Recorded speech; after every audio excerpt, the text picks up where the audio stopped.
عشق کو حسن کے انداز سکھا لوں تو چلوں.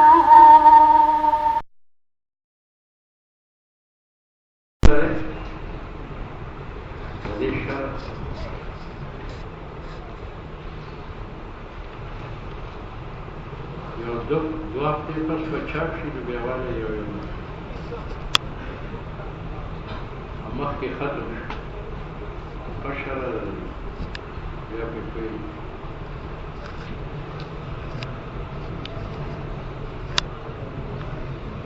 الا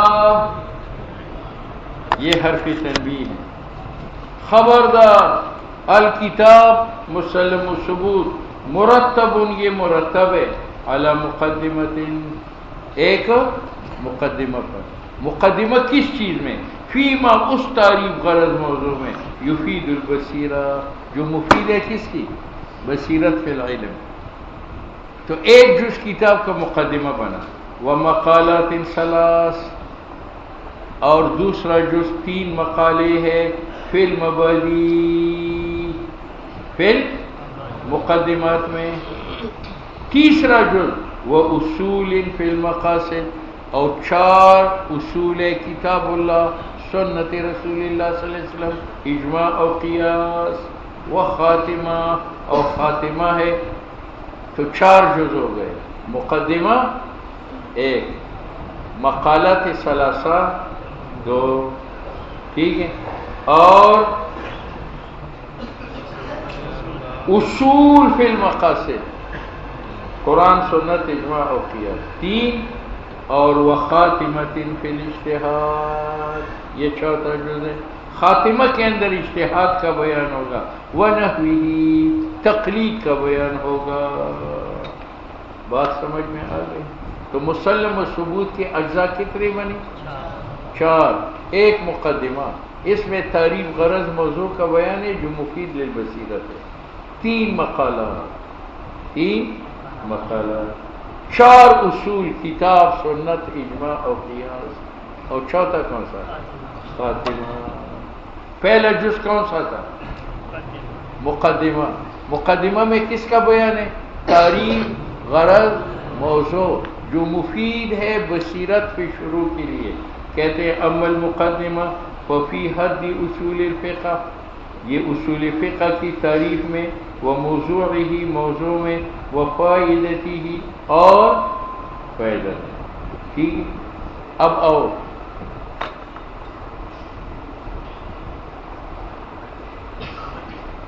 عبداللہ. اب اس کا ایک وضع اول ہے اور ایک وضع ثانی ہے. وضع اول میں عبد مضاف ہے اور اللہ مضاف اپنے مضاف الیہ سے مل کر یہ مرکب ہے. اس کا معنی یہ ہے اللہ کی بندگی. یہ اس میں برائی نہیں. اور ایک عبداللہ کا وضع ثانی ہے کہ اس کا بیٹا ہوا اور اس بیٹے کا نام اس نے کیا رکھا؟ عبداللہ. تو وضع اول کے اعتبار سے یہ مرکب اضافی ہے اور وضع ثانی کے اعتبار سے یہ کیا ہے؟ مفرد و علم لیا. پھر یہ فضائل اعمال تو نہیں ہے کہ آپ سو رہے ہیں. ٹھیک ہے یہ تبلیغی جہاں درس قرآن میں بیٹھ جاتے ہیں نا چست چالاک جیسے مجاہد مورچہ میں چالاک بیٹھتا ہے نا ویسے ہی بیٹھ جاتے. ٹھیک ہے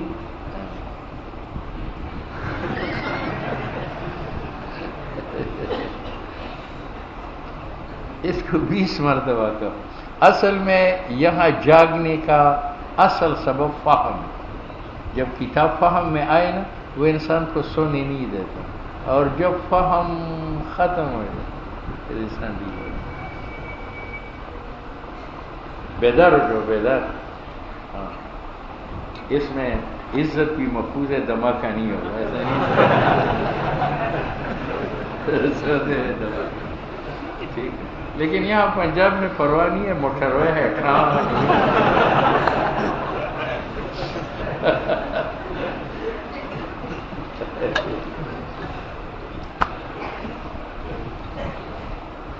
ہاں تو عبداللہ کی کتنی اوضاع تھے؟ ایک وضع لغوی ہے، وضع لغوی میں عبد مضاف ہے، اللہ مضاف الیہ ہے۔ اس کا معنی یہ ہے کہ خدا کی بندگی کرنے والا، نافرمانی سے بچنے والا، خسے باشد۔ اور عبداللہ کا وضع ثانی کیا ہے کہ اس کا یہ بیٹا پیدا ہوا اور اس کا علم نام رکھا عبداللہ۔ اب اس میں بندگی ضروری نہیں ہے، ہو سکتا ہے کہ نام عبداللہ ہو اور وہ فلم دیکھنے والا ہو، شراب پینے والا ہو، نماز چھوڑنے والا ہو، ٹھیک ہے یا نہیں ہے؟ ہاں یہ کھلی ہے۔ اور یہ تو اصول الفقہ میں بھی دو اعتبار ہے، ایک وضع اول کا اس میں اصول مضاف ہے اور فقہ، اور ایک وضع ثانی ہے کہ اصول الفقہ علم ہے اس فن کے لیے، بے اعتبار وضع اول کی یہ مرکب ہے اور بے اعتبار وضع ثانی کے مفرد ہے۔ تو مصنف اصول فقہ کی دو تعریف کرے گا، ایک تعریف بے اعتبار اضافت کے اور ایک تعریف بے اعتبار عالمیت کے۔ بے اعتبار اضافت کی چونکہ یہ مرکب ہے اور مرکب کی تعریف موقوف ہے مضاف اور مضاف الیہ پر، اس لیے یہ اصول کی تعریف الگ کرے گا اور فقہ کی الگ کرے گا۔ ان تعریفات سے فارغ ہونے کے بعد پھر اس کی تعریف لقبی عالمی کرے گا۔ تو اصول فقہ کی کتنی تعریفات کرے گا؟ ایک تعریف اضافی بے اعتبار وضع اول کے اور ایک تعریف لقبی بے اعتبار وضع ثانی کے۔ وضع اول کے اعتبار سے یہ مرکب ہے اور اجزاء مرکب کی تعریف موقوف ہے اجزاء کی تعریف پر، اس لیے مصنف اجزاء کی تعریف کرے گا۔ اور اس کے اجزاء کتنے ہیں؟ دو، ایک اور ایک، ٹھیک ہے۔ اب آؤ اصل کی تعریف کیا ہے اور فقہ کی تعریف کیا ہے؟ تو اصل کی معنی لغوی 3 ہے اور معنی اصطلاحی 5 ہے، تو کل معنی اصول اصل کی کتنے بن گئے؟ اور 3 معنی لغوی ہے اور 5 معنی اصل کا۔ یہ اصل ہے، اس کا ایک معنی لغوی یہ ہے، ایک یہ ہے، ایک یہ ہے، کتنے ہو گئے؟ اس کے معنی اصطلاحی 5 ہے، 1 2 3 4 5، یہاں تک بیان کرنا ہوگا۔ اصل لغت میں ایک معنی ہے ما یبتنی علیہ غیرہ، جس پر دوسرا مبنی ہو، یعنی مبنا علیہ۔ اصل کا ایک معنی لغوی کیا ہے؟ جیسی بنیاد مبنا علیہ ہے دیوار کا، جڑ مبنا علیہ ہے شجر کا، دلیل مبنا علیہ ہے حکم کا، حقیقت مبنا علیہ ہے مجاز کا۔ تو ایک معنی لغوی اصل کا مبنا علیہ، ٹھیک ہے، یہ معنی بالکل درست ہے۔ محدود کون ہوا؟ اصل، اور حد کیا ہوا؟ مبنا علیہ۔ اب مولوی صاحب یہ محدود کی جو اقسام ہے وہ 4 ہے، قرآن، سنت، اجماع اور قیاس، اور یہی 4 مبنا علیہ کی بھی افراد ہے۔ یہ 4 مبنا علیہ احکام کے ہیں یا نہیں؟ تو جتنے افراد اصل کے ہیں اتنے افراد حد کی بھی ہے، تو یہ تعریف المساوی بالمساوی ہے، یہ بالکل جائز ہے، یہ بالکل ٹھیک ہے۔ اچھا، دوسرا معنی اصل کا اسفل ہے، کیا ہے؟ اصل الجدار بنیانہ، اصل جدار کا کیا ہے؟ بنیاد، تو وہ بنیاد اسفل ہے یا نہیں ہے؟ اس کا معنی اصل الجدار بنیانہ، یعنی اسفل الجدار بنیانہ۔ تو یہاں اصل بمعنی کس کی ہوا؟ اسفل کی، ٹھیک ہے۔ یا ہم کہتے ہیں اصل الشجر عروقها، اصل شجری کا جڑیں ہیں، تو یہاں اصل الشجری کا معنی کیا؟ اسفل الشجرۃ عروقها، بات سمجھ میں آ گئی؟ تو دوسرا معنی اصل کا کیا ہوا؟ اسفل، ٹھیک ہے۔ تیسرا معنی اصل کا محتاج الیہ، کون ہے؟ محتاج لیکن یہ اصل سے عام ہے. کیوں؟ آپ نے پڑھا اصل کی کتنے افراد ہیں؟ 4: کتاب، سنت، اجماع اور قیاس. ٹھیک ہے. اور محتاج الیہ کی جو ہے جناب 8 افراد ہیں. قرآن بھی محتاج الیہ ہے احکام کا، حدیث بھی محتاج الیہ ہے، اجماع بھی محتاج الیہ ہے، اور قیاس بھی. اور اس کے علاوہ علت ماضی، غائی، فاعلی، سوری یہ بھی محتاج الیہ ہے. یہ مرکب ہے، یہ دیوار، تو یہ محتاج ہے مادے کا. علت ماضی کا محتاج ہے یا نہیں؟ علت سوری کا محتاج ہے. علت فاعلی نجار کا یہ محتاج ہے. علت غائی کا جو غرض ہے اس کا یہ محتاج ہے. اگر وہ غرض نہ ہوتی تو دیوار وجود میں نہ آتی. تو محتاج الیہ کے کتنے افراد ہو گئے؟ اور اصل کے. تو اصل جو محدود ہے وہ خاص ہے، اور محتاج الیہ جو حد ہے وہ کیا ہے؟ عام ہے. اس لیے آپ کو توضیح میں آئے گا کہ تعریف الاصل بالمحتاج الیہ تعریف الاخص بالاعم وهو غیر مانع.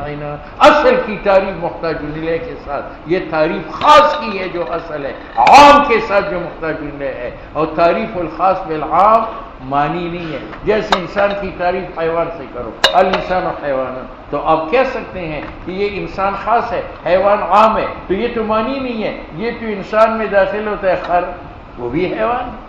بات سمجھ میں آ گئی؟ کتنی معنی لغوی ہو؟ 3. مصنف 3 میں سے ایک بیان کرتا ہے مبنی علیہ، کیونکہ یہ مشہور ہے.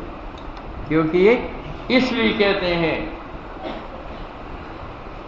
اما حدہ مضافن، اچھی تعریف اصول فقہ کا ہے بے اعتبار وضاول کے کہ اضافت نفل اصل لغتا ما یبتنی علیہ غیرہ، جس پر غیر مبنی ہو، جس طرح قرآن، سنت، اجماع، قیاس پر احکام مبنی ہے.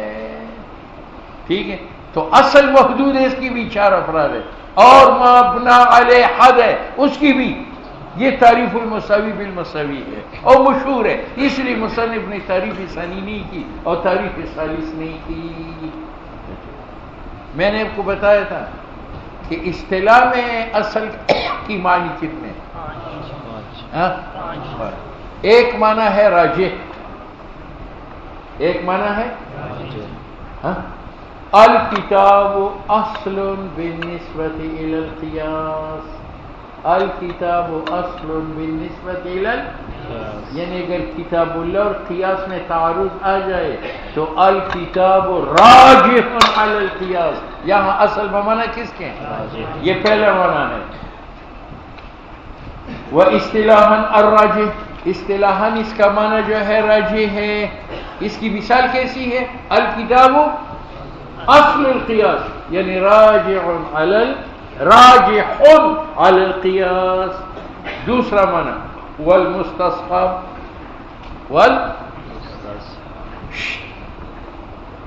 اصل کا معنی کیا ہے؟ مستصحب کا معنی کیا ہے؟ وہ یہ ہے کہ یہ ایک چیز ہے، اس کی پیدائشی صفت یہ ہے، اس کی عارضی صفت یہ ہے. اگر یہ عارضی صفت آئے تو یہ ختم ہو جائے گی، اور جب تک یہ نہ ہو تو یہ مستصحب یعنی جمع ہوگی اس کے ساتھ. یہ چیز ہے اور یہ اس کی پیدائشی صفت ہے، اور یہ اگر یہ عارضی صفت اس میں آئے تو یہ ختم ہوگی. لیکن جب تک یہ نہ ہو تو یہ صفت مستصحب یعنی مجتمع معه.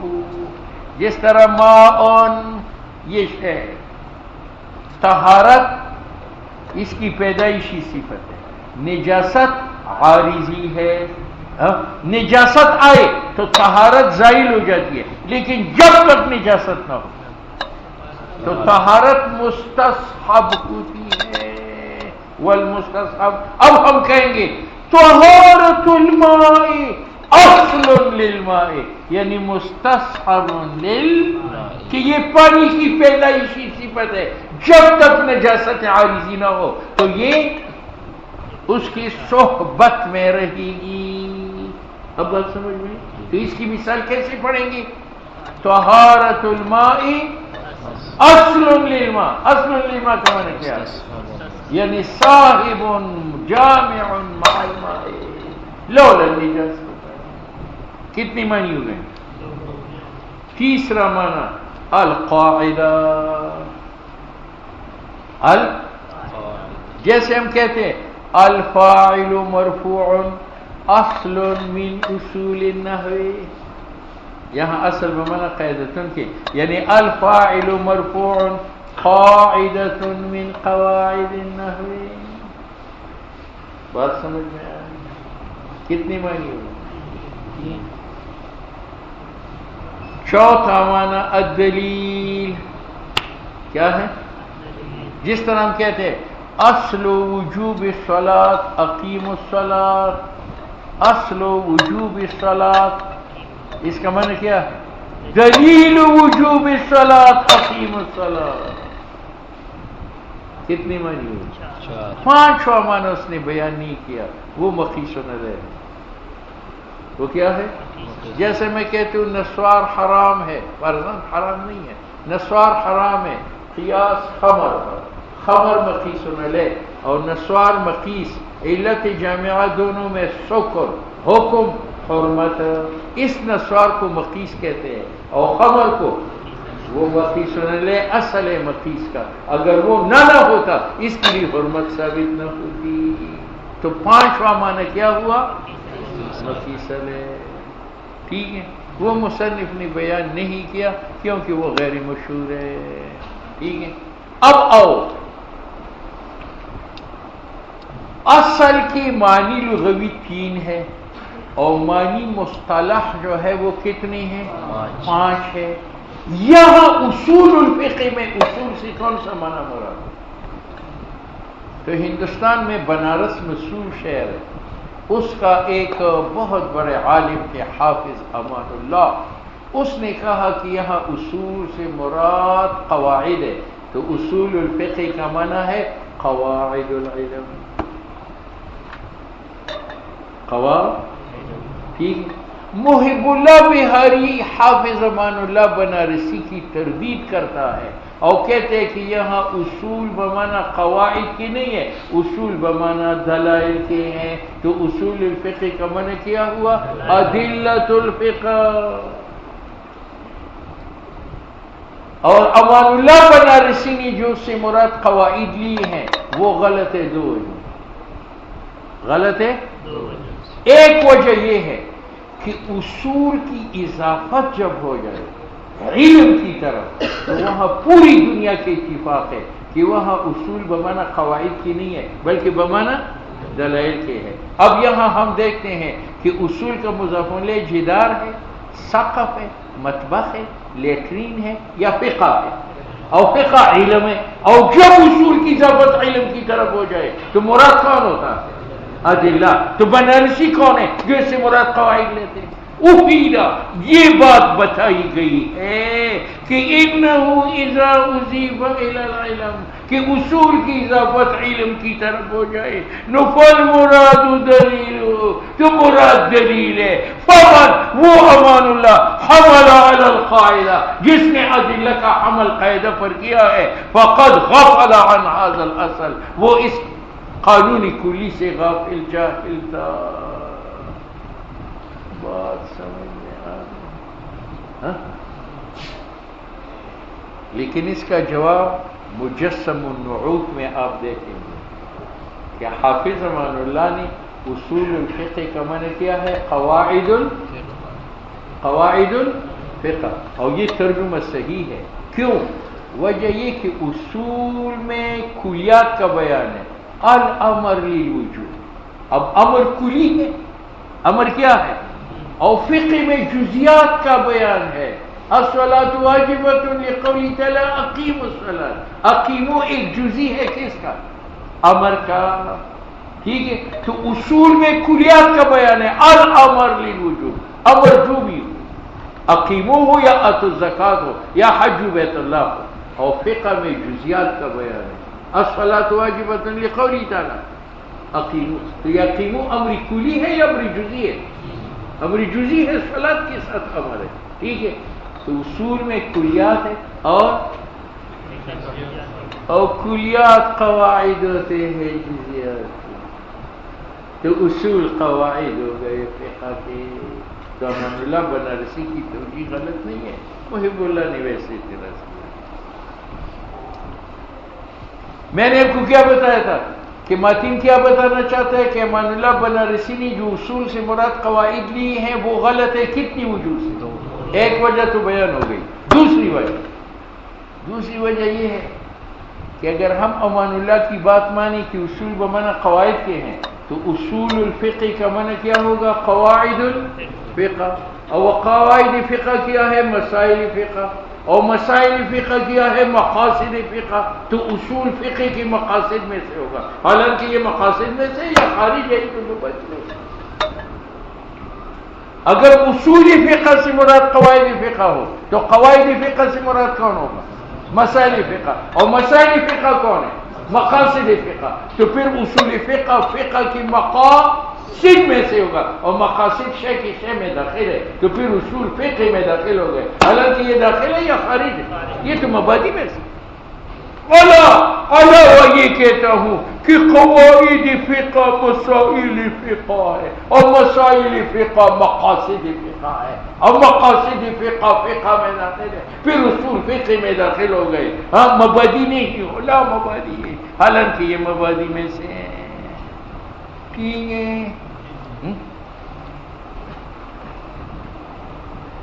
اس کا بھی جواب مجسم النعوت نے دیا کہ یار اصول داخل ہے کس کے اندر؟ کیوں؟ اصول میں بیان کلیات کا ہے. الامر، امر کلی ہے یا جزئی ہے؟ فقہ میں بیان، اصولی فقہ میں بیان ہوگا الامر للوجوب، امر کس کے لیے ہے؟ تو امر کلی ہے. اور فقہ میں جزیات کا ذکر ہے، اقیم الصلاۃ. ٹھیک ہے. اور ہر کلی داخل ہوتا ہے اپنی جزئی میں. انسان کلی ہے اور یہ جزئی ہے. اب انسان اس میں داخل ہے، اس کا معنی حیوان ناطق ما هذا التشخص، اور انسان کا معنی حیوان ناطق. تو فقط حیوان ناطق یہ جز ہے، حیوان ناطق ما التشخص سے. تو اصول فقہ میں کلی کا بیان ہے الامر، اور فقہ میں جزئی کا بیان ہے اقیم الصلاۃ. اور ہر کلی جز ہوتا ہے کس سے؟ اپنی جزئی سے. ٹھیک ہے. انسان کو کلی کہتے ہیں اور زید کو جزئی. یہ انسان کو ہم کلی کیوں کہتے ہیں؟ اس لیے کہ یہ منسوب ہے کل کی طرف، یہ منسوب ہے زید کی طرف، اور زید کل ہے، حیوان ناطق مع التشخص. تو انسان منسوب الی الکل ہے اور منسوب الی الکل کلی ہوتا ہے. ٹھیک ہے. اور زید کو جزئی کیوں کہتے ہیں؟ اس لیے کہ یہ جزئی کس کا ہے؟ انسان کا. تو اس کی نسبت کس کی طرف ہو گئی؟ انسان. اور انسان جز تھا اس کا، تو اس کی نسبت جز کی طرف ہو گئی. اور نسبت الی الجز جس کی ہو وہ کیا ہوتا ہے؟ جزئی. ٹھیک ہے. ثم هذا العلم